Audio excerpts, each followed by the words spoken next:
Daisy Alvarez had lived in New York for nearly a decade, blending seamlessly into the city's rhythm.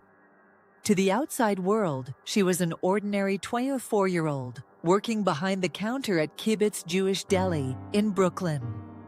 She remembered birthdays, laughed at neighborhood jokes, and carried herself with a warmth that made her a fixture in the community. But beneath this facade, Daisy had been trained as a spy in Cuba, her loyalty to her homeland buried beneath the mask of the girl everyone thought they knew. But Daisy's life was far from ordinary. Born in Havana and trained from childhood by Cuban intelligence, she had been taught patience, observation, perfect English, flawless Spanish, and unshakable loyalty. She was a sleeper agent, sent to the United States not to live but to wait. America was her target. Cuba was her cause. Each morning, Daisy moved through the deli with practiced ease. She took orders, prepared sandwiches, and chatted with regulars. But her eyes never stopped scanning.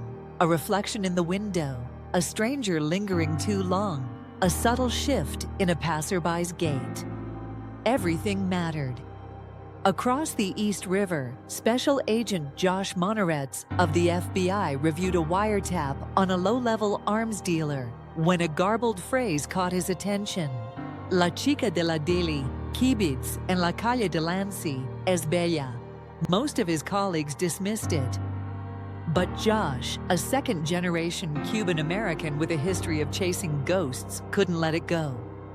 He made a note and began monitoring Daisy discreetly. She remained unaware of the surveillance. Later, behind the counter, she checked her phone.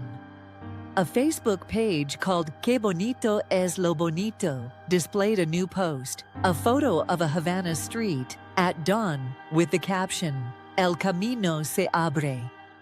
Her pulse quickened.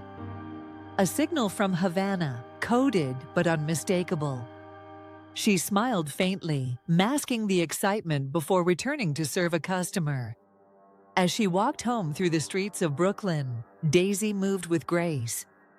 She dropped a coin into a musician's hat and smiled. Her movements were casual, fluid, natural, but every glance, every step was calculated. She had been trained for this, and she was flawless. Josh, reviewing hours of footage, saw the warmth she displayed, the laugh shared with a child, the comforting words to a grieving customer. But something gnawed at him. Her smile was perfect. Too perfect. There was a stillness in her eyes that didn't belong. Back at her apartment, Daisy logged onto the Facebook page again.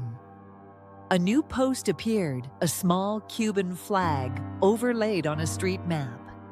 She read it, understood it, and prepared quietly for a minor task, observation only, for now. The city continued around her, oblivious to the storm gathering in one of its quiet streets. Later, she stood on a rooftop overlooking the skyline. The lights of Manhattan sparkled below, alive and unaware.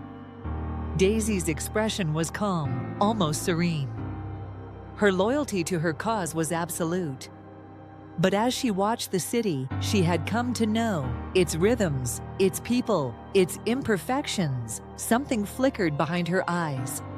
Not doubt, not regret, just a question unspoken. And in his office, Josh stared at the same skyline. He thought of his father, who had fled Havana in '61. He thought of Daisy's smile. And he realized with unease that the girl he had been tracking was not what she seemed. The game had begun,